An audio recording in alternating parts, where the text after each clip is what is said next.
Back in the mid-2000s, we had a surge of video games that revolved around Edge. Bands like Linkin Park and Evanescence were at their peak popularity at this point. Games like Devil May Cry transformed the idea of a horror franchise into a caricature of horror, where instead of making demons scary, they instead decided to make the player a destructive force that obliterates the demons effortlessly without fear.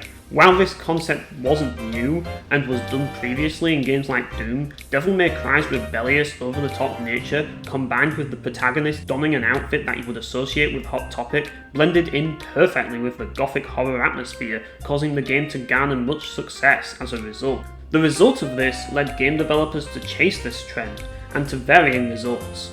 On one hand, you had games that stand out for being some of the most empowering experiences out there. On the other hand, you have games like Shadow the Hedgehog, a game set in a universe that didn't blend in well with the dark themes associated with Edge. So it's shocking that I am able to say that Pokemon, a series that to this day is popular with young children that revolves around one of the most wholesome JRPG adventures in gaming, managed the transition into the world of edgy video games. Pokemon Colosseum would be the first time we would see a darker side of Pokemon, and given Game Freak's track record in recent years, it will likely be the only time. What makes Pokemon Colosseum stand out from all other Pokemon games is that it wasn't made by Game Freak, it was instead developed by Genius Sonority. Now, this change in developer was more than enough to change the identity of a well-known franchise, but the transition from a wholesome adventure into a darker, edgier storyline heavily emphasized that this was going to be a completely different Pokemon experience from what we were used to. In a way, this was a match made in heaven, as with a new developer at the helm, it makes sense to alter the experience to not only befit the developer's style, but to also completely alter the player's expectations. If Pokemon Colosseum wasn't a dark, edgier game, then people may not look back on it as fondly as they do today, as it would have inevitably been compared to previous entries, which it was. Due to its completely different style from the previous entries, as well as entries that were released after its sequel, Gale of Darkness, Pokemon Colosseum and XD were considered spin-offs from the mainline entries, and in a way, they were sort of meant to be, as the original purpose of Colosseum was to be the successor to the two Stadium games on Nintendo 64, where players could connect their Game Boys to the GameCube and battle on the big screen. That, and it would allow players to access certain Pokemon that were no longer available in the Home Pokédex from Gen 2. While all that is great and all, to treat Pokemon Colosseum and its sequel as spin-offs feels rather unfair when you consider the fact that Pokemon Colosseum succeeded where Shadow the Hedgehog failed. It managed to be edgy enough without going overboard. There are no firearms in Pokemon Colosseum, and while the game does start with the protagonist blowing up a building with remote detonated explosives, it doesn't really stray too far from what Pokemon is fundamentally about, collecting monsters to fight for you that grow stronger and learn new abilities. Pokemon Colosseum is more than just an edgy Pokemon game though. It marked the first time that a traditional Pokemon RPG would feature a story that didn't revolve around working through gyms and the Elite Four to become champion, a concept that was beginning to get old. Now sure, while all Pokemon games are set in different regions, with different Pokemon, with different subplots involving a team of bad guys trying to do evil stuff, the experience was beginning to feel very samey with Gen 3. While Pokemon Colosseum's story does feel similar to that of the subplots of previous entries, it focuses exclusively on the idea of a team of bad guys doing evil stuff, fleshing it out enough to make what would be a mere subplot into its own standalone story. Team Cypher are without a doubt the most interesting of the enemy teams, as they each have their own quirks that makes them stand out when compared to the bad guys in previous entries. There are also two evil organisations in Pokemon Colosseum, and the protagonist is a former member of one of them, until he blew up their base at the start right after stealing their technology. The protagonist of the game is named Wes, or Leo in Japan, but you can name him whatever you please. Your mission is simple: steal every Shadow Pokemon and kick everybody's ass in Ore by assaulting them with an army of Pokemon. Wes takes no prisoners. Every trainer that dares to look him in the eye and challenges him to a battle gets a one-way ticket to the Pokemon Center, and that's if they're lucky, as if they just happen to have a Shadow Pokemon on them, Wes will effortlessly take ownership of that Pokemon as his opponent cries like the bitch they are. Wes then proceeds to whip those Shadow Pokemon into shape so they become obedient weapons of destruction that serve only their master. This is how the Pokemon Colosseum formula works, and damn does it feel awesome. Obviously as a game, it needs to have some interesting mechanics. Pokemon Colosseum plays mostly the same as previous entries, but has a few quirks that differentiate from the other entries. For starters, you may notice that the run command has disappeared. This is because Wes isn't some pussy-ass bitch like the other trainers. He never runs from battle, he fights till the bitter end. Wild Pokemon do not show up in Ouray for some reason, so you can't catch them. I guess they have to be imported from elsewhere or something.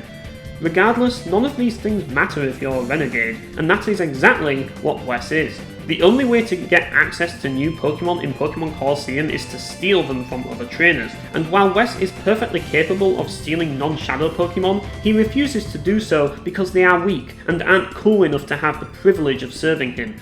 This leaves only the Shadow Pokemon. What makes this so interesting is that unlike previous entries where catching wild Pokemon lacked the threat of actually getting beaten by said Pokemon and instead revolved purely around RNG, the threat of being beaten in a Pokemon battle, while also having to go through the delicate process of weakening a Pokemon for capture, makes the battles in Pokemon Colosseum a lot more intense, as there are so many more factors to think about compared with previous entries. You're not going to be able to have limitless attempts at capturing that Pokemon, as they will kill you if you take too long. You really have to choose between eliminating the Shadow Pokemon quickly to alter the state of battle in your favour, or risk waiting it out till the Shadow Pokemon is yours, while praying that your own team of Pokemon can hold up against them. This is what ultimately brings about the fun factor of Pokemon Colosseum, and it is the moments where Shadow Pokemon appear where the game truly shines brightest, darkest, since this is an edgy Pokemon game. The only criticism I have with the combat is one I share with the series as a whole. The game still used the old school turn-based combat, where instead of having turns specific to each entity, the turns are party-based, with no indicator as to which entity will perform their action first, a system that is archaic by today's standards, as it has been replaced by the arguably superior entity-specific turn system found in more modern turn-based combat. With games like Shadow Hearts and Final Fantasy X able to utilise the entity turn system, there is no reason why Pokemon cannot do the same thing. Sadly though, we have yet to see this improvement in this series, and Colosseum is in the same boat unfortunately. While it does help that there are only 2 Pokemon to manage, mitigating the need to repeatedly enter commands all at once for numerous entities, you really have to take into account the possibility that one of your Pokemon may not even get a chance to use their ability if the enemy Pokemon attacks them first, killing them instantly. This isn't just a Pokemon problem, it's a problem with RPGs in general. It's worth noting that unlike previous entries, the number of catchable Pokemon is considerably smaller than that of previous entries, and the game was heavily lambasted for it. This actually makes for a much better experience, as each of the Pokemon available to you feels more meaningful. When I catch a Pokemon in Emerald, I don't think much of it, it's just another random Pokemon that are in abundance. When I catch a Shadow Pokemon in Colosseum, however, it feels amazing. Not only am I going to get a Shadow variant of that Pokemon, but when it's purified, it may even come with some unusual abilities that you wouldn't expect to have on the Pokemon. On top of this, the lack of catchable Pokemon helps to mitigate choice paralysis. It's much easier to put a team together, and there's enough Pokemon to make your party distinguishable from another player's team. Having a more limited pool of Pokemon gives you a reason to use certain Pokemon that you may otherwise not use in other entries, and makes those Pokemon feel more valuable, as there's only one of each that is snaggable. You won't be able to get another one. I suppose I'm kind of biased with this, as the vast majority of the snaggable Pokemon are rejects from Gen 2 that didn't make it into the Hoenn games, and this for me could only be a good thing because Gen 2 was my favourite generation of Pokemon. Visually speaking, the game holds up extremely well, which is kind of expected from a GameCube title released in 2004. While the colour palette may use a lot of browns and greys given its setting, the water effects look fantastic, and there's a decent amount of variety in terms of locations, allowing the game to broaden its aesthetic scope a bit, which allows it to utilise more vibrant colours.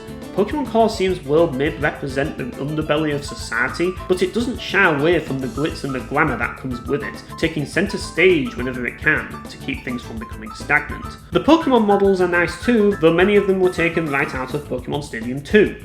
Though they appear to have aged well despite that fact, as they blend in well with the new models. If it ain't broke, don't fix it, I suppose. It's nice to see all the fun animations every time a Pokemon gets hit or faints. The game's soundtrack mostly consists of jazz and blues, but there's a few guitar tracks thrown in there too, which was kind of unseen of in a Pokemon game beforehand. There's also a lot of orchestral tracks thrown in there too. It's very different from the usual Pokemon game soundtrack, and it gives the game its own unique feel that sets itself apart from the rest of the series. Pokemon Colosseum is probably the last time we will ever see a Pokemon game that dares to skirt the line in order to bring about a slightly more edgier experience, so if that's something that you want, then this game is definitely worth experiencing. I find this to be a refreshing entry for this reason, as it's something you don't see in any of the other Pokemon games. Particularly nowadays, modern Pokemon seems to be designed for babies who can't handle the concept of a ghetto town underneath a ghetto town with a protagonist who commits regular acts of terrorism, and I'm tired of it. I wish we had more games like Pokemon Colosseum, as it's got the formula right. I'm not saying you have to go all out on the edge like Postal 2 or Hatred, just sprinkle a bit here and there and you have something far more interesting than what you have today. Sure, I might have been a child back then when I played this, but that's the point. Modern Pokemon is for pussies. It's for babies who need their asses wiped for them. Pokemon Colosseum is for kids, sure, but it's for kids who actually want to feel like they're actually cool, and if you ask me, that's important. Video games are a power fantasy, and we should embrace that fact.